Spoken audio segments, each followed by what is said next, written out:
देखिए अभी तक हमने थर्ड क्वेश्चन तक सॉल्व कर लिया है। अब हम फोर्थ क्वेश्चन की बात करते हैं। ये जो फोर्थ क्वेश्चन है इसमें मैंने एक स्कीमा लिया है जिसमें कुछ टोटल 8 एट्रीब्यूट्स हैं, कुछ गिवन फंक्शनल डिपेंडेंसीज हैं।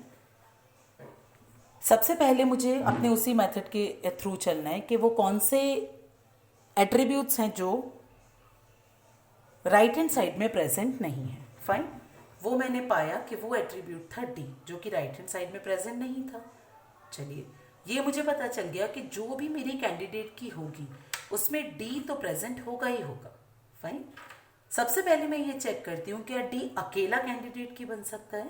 उसके लिए मुझे क्या करना होगा, मुझे डी का क्लोजर निकालना होगा। मैंने डी का क्लोजर फाइंड किया, जो कि डी तो अपने आप में आएगा। मैंने आपको बताया जब भी हम क्लोजर निकालते हैं, जिसका हम क्लोजर निकाल रहे हैं थ्रू रिफ्लेक्सिव प्रॉपर्टी, उसको तो हम इंक्लूड करेंगे ही करेंगे। तो वो मैंने डी लिख दिया।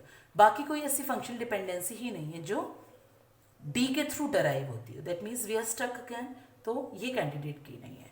अब कैंडिडेट की हम कैसे निकालें? देखिए, अब हम ऐसे निकालेंगे कि डी कैंडिडेट की का पार्ट है, ये मुझे पता चल गया। डी के मैं कॉम्बिनेशन बाकी सारे एट्रीब्यूट्स के साथ ट्राई करूंगी कि उसमें उसका कौन सा कॉम्बिनेशन कैंडिडेट की है, दो दो के कॉम्बिनेशन। तो मैंने डी का ए के साथ, डी का बी के साथ, डी का सी के साथ, डी का ई के साथ और डी का एफ के साथ कॉम्बिनेशन बनाया।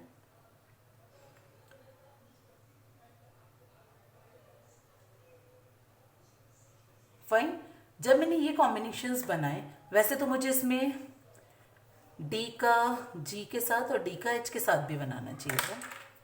चलिए अब बना देते हैं डी का जी के साथ और डी का एच के साथ कॉम्बिनेशन। फाइन, तो चलिए, ए डी का मैंने क्लोजर निकाला तो रिलेशन निकल गया। ए डी मैंने इसमें लिखा ही लिखा, ए डी मैंने लिखा। ए बी और सी को डराइव कर रहा है तो मैंने बी और सी लिख लिया। बी सी एफ एच को डराइव कर रहा है तो मैंने वो लिख दिया। एंड विद द सेम जो क्लोजर प्रॉपर्टी जैसे हम क्लोजर निकालते हैं वो हम इसमें लिखते जाएंगे। तो ये रिलेशन मुझे मिल गया, यहाँ से भी रिलेशन मिल गया।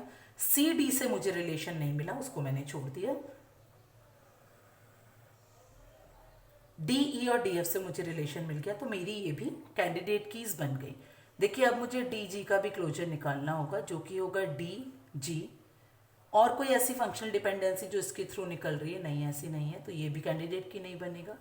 डी का एच के साथ निकाला तो डी और एच, ऐसी कोई फंक्शनल डिपेंडेंसी जो ये डराइव कर रहे हैं, ऐसी भी कोई फंक्शनल डिपेंडेंसी नहीं है, तो ये भी नहीं। दैट मीन्स मेरे पास जो कीज मिली अभी तक वो मिली A D, B D, D E और डी एफ। बाकी सारे कॉम्बिनेशंस मेरे पास की नहीं है। अब मुझे यहाँ पर रुकना नहीं है। एक्चुअली आपको यही बात समझनी है कि मुझे जो कीज मिल गई उसके अलावा जो एक सिंगल की, जो सिंगल एट्रीब्यूट मुझे पता चला है कि वो तो मेरे की का पार्ट होना ही चाहिए, उसके साथ मुझे बाकी बचे हुए जो भी एट्रीब्यूट्स हैं, चाहे वो सी है, चाहे वो जी है, चाहे वो एच है, इनके कॉम्बिनेशंस बना बना कर ट्राई करना पड़ेगा कि कहीं वो तो की नहीं बन रहा है, कहीं वो तो कैंडिडेट की नहीं है। अगर है तो मुझे उसको भी कैंडिडेट की में इंक्लूड करना होगा। देखिए, मैंने इसमें सिर्फ एक कॉम्बिनेशन ट्राई की है, डी का सी और एच के साथ, D C H, D C H. C H G को डराइव कर रहा है, जी। इसके बाद मैं यहाँ पर स्टक हो गई। दैट मीन्स आप इसमें बाकी भी सारे कॉम्बिनेशंस ट्राई कर सकते हैं, मैं वो कर कर देख चुकी हूँ, वो की नहीं निकलते।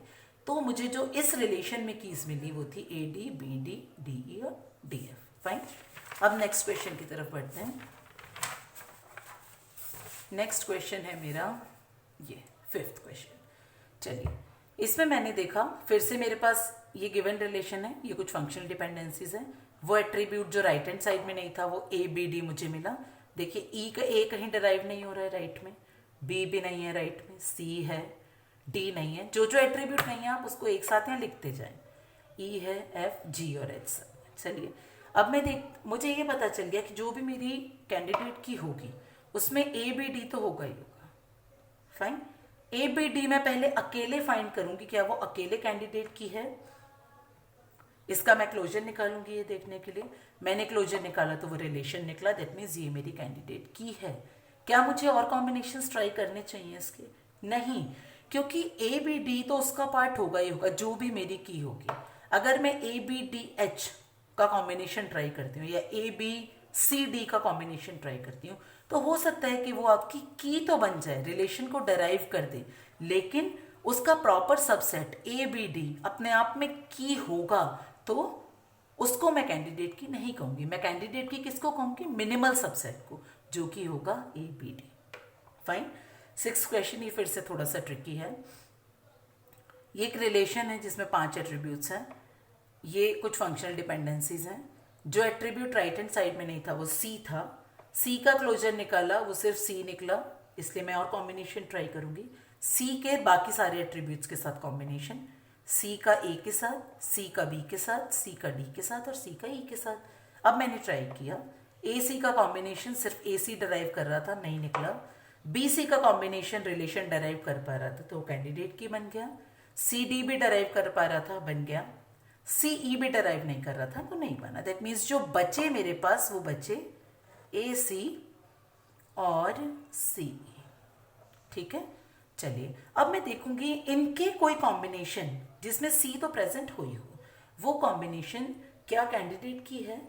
तो उसके लिए मैंने एक वैल्यू ट्राई की यहाँ पर, ए सी और ई। जब मैंने ए सी ई का क्लोजर निकाला तो वो भी नहीं निकला। दैट मीन्स मैं वहाँ पर स्टक हो गई कि इस रिलेशन में 2 ही कैंडिडेट कीज हैं, बी सी और सी डी। फाइन। चलिए 7th क्वेश्चन की बात करते हैं। 5 एट्रीब्यूट्स, रिलेशन का नाम आज, गिवन फंक्शनल डिपेंडेंसीज ये हैं। जो एट्रीब्यूट राइट में नहीं है, ए है, बी नहीं है तो मैंने बी को लिख दिया, सी डी ई है। बी का क्लोजर निकाला, कैंडिडेट की नहीं निकला। कॉम्बिनेशन में ट्राई करूंगी बी के साथ, बी का ए के साथ, बी का सी के साथ, बी का डी के साथ और बी का ई के साथ। ए बी का क्लोजर निकाला, निकल गया। बी सी का क्लोजर निकाला, निकल गया। बी डी निकाला, वो भी रिलेशन था। बी ई निकाला, वो नहीं निकला। दैट मीन्स मेरे पास जो कीज बनेंगी वो सिर्फ ये वाली कीज बनेगी। अब एक लास्ट क्वेश्चन करते हैं, उसके बाद 9th क्वेश्चन आप अपने आप ट्राई करेंगे। इसके अलावा भी आपको जो क्वेश्चन मिलते हैं आप उसको कहीं से भी कैसे भी ट्राई करें, जो भी आपको अवेलेबल होते हैं ऑनलाइन, और उसको आप अपने हाथ से कर कर देखें। चलिए, ये क्वेश्चन मैंने गेट का क्वेश्चन लिया है, वो इसलिए लिया है क्योंकि इस गिवन रिलेशन की फंक्शनल डिपेंडेंसी में ऐसा कोई भी एट्रीब्यूट नहीं है जो राइट साइड में ना हो। फाइन।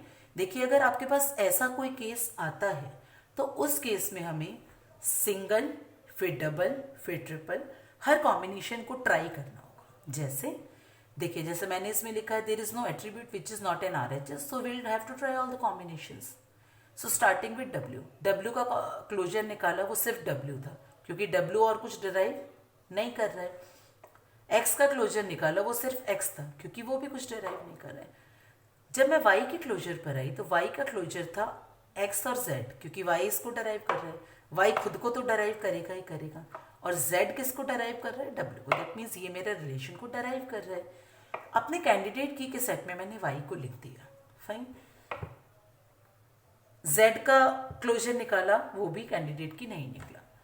दैट मीन्स मुझे ये पता चल गया कि y सिर्फ अकेला कैंडिडेट की है। अब मैं कोई भी कॉम्बिनेशन y के साथ ट्राई नहीं कर सकती हूँ। क्यों? क्योंकि y अगर अकेला कैंडिडेट की है तो अगर y का उसके साथ कोई भी कॉम्बिनेशन, चाहे वो w के साथ हो, चाहे x के साथ हो, चाहे z के साथ हो, वो अगर की बन भी गया तो वो कैंडिडेट की नहीं होगा, क्योंकि उसका एक प्रॉपर सबसेट y अपने आप में कैंडिडेट की है। इसलिए अब हम जो भी कॉम्बिनेशन ट्राई करेंगे वो y के बिना करेंगे। फाइन। वो कौन कौन से कॉम्बिनेशंस मेरे पास बचते हैं? WX, XZ, WZ। मैंने इन सब का जब क्लोजर निकाला तो WX और XZ का क्लोजर से मुझे रिलेशन मिल गया। तो मेरे पास कहने का मतलब है ये 3 जो वैल्यूज हैं वो कैंडिडेट की आ गई। फाइन। देखिए, अब आप इन सारे क्वेश्चंस को खुद भी कर कर देखें। PDF भेजा है आपको, दोबारा से मैं बता रही हूँ, आप वो भी कर कर देखें। टुमारो और day after tomorrow I will be uploading a lecture on 2NF and 3NF as well, जो कि हम एक साथ पढ़ेंगे। क्योंकि अगर आपको एक बार ये बहुत अच्छे से करना आ गया तो फिर आपको 2NF 3NF में कभी भी कोई दिक्कत होगी ही नहीं।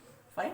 तो कीप ऑन डूइंग दिस। मैं असाइनमेंट भी भेज रही हूँ आपको, start doing that assignment as well. Fine. And will discuss rest all the things later on. चलिए, थैंक्स अ लॉट।